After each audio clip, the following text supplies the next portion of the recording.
Nous allons maintenant introduire les crochets de poisson. À savoir, ce travail est effectué par Lagrange avec l'un de ses élèves, Siméon Denis Poisson, qu'il supervisait dans son cours de mathématiques de l'école polytechnique, dont il venait d'être nommé professeur.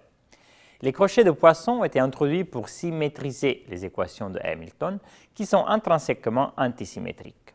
Cela aussi a fait suite à un travail de Lagrange sur la mécanique céleste où une structure antisymétrique était apparue, connue sous le nom de parenthèse de Lagrange. Afin de comprendre comment introduire les crochets de Poisson, commençons par les équations de Hamilton. Les équations de Hamilton sont antisymétriques, c'est-à-dire la première équation a un signe moins dans le terme de droite, alors que la deuxième équation a un signe plus. Si on veut pouvoir les réécrire sous une forme symétrique, donc avec le même signe pour les deux équations, il faut introduire une opération qui soit antisymétrique. Pour faire cela, nous remarquons qu'en rajoutant des 0 et des 1 autour des termes de droite des équations de Hamilton, nous pouvons réécrire les équations de Hamilton sous cette forme où le symbole delta J est le symbole de Kronecker. Et on rajoute et soustrait 0, ce qui ne change donc rien aux équations.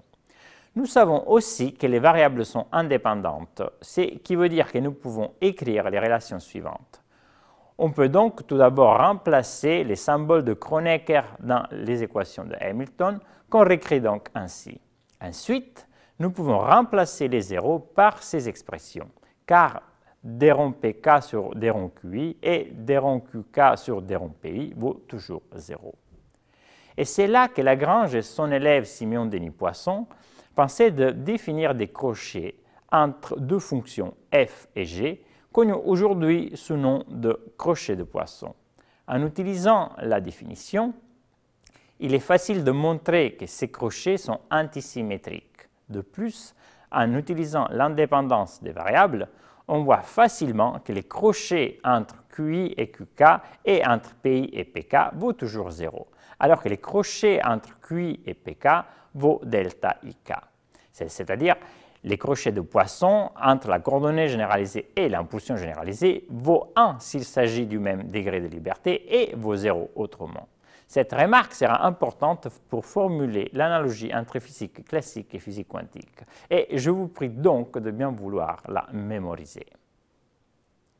En utilisant la définition du crochet de Poisson, on remarque que les crochets entre QK et une fonction générique f égale à la dérivée de f par rapport à pk, alors que les crochets entre pk et une fonction générique f égale à moins la dérivée de f par rapport à qk.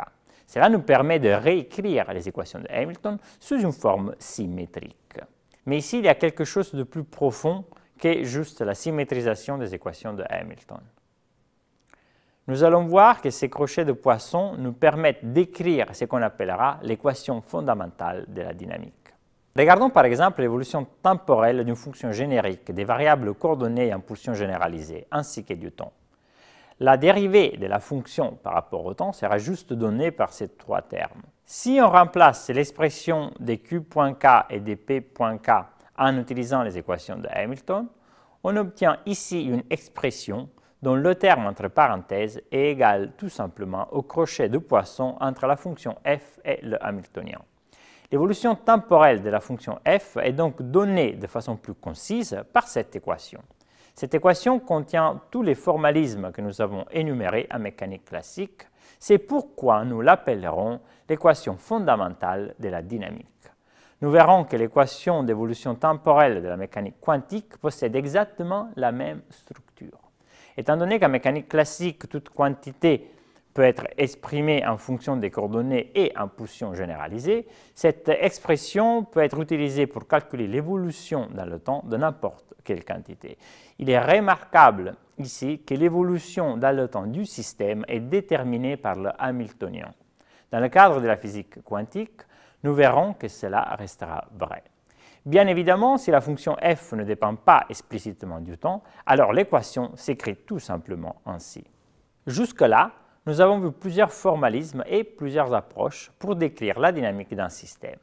Par contre, afin d'éviter toute confusion, j'aimerais bien préciser une chose importante. Les équations qui régissent la dynamique d'un système sont toujours les mêmes. Autrement dit, quel que soit le formalisme qu'on utilise, nous aboutirons toujours aux mêmes équations.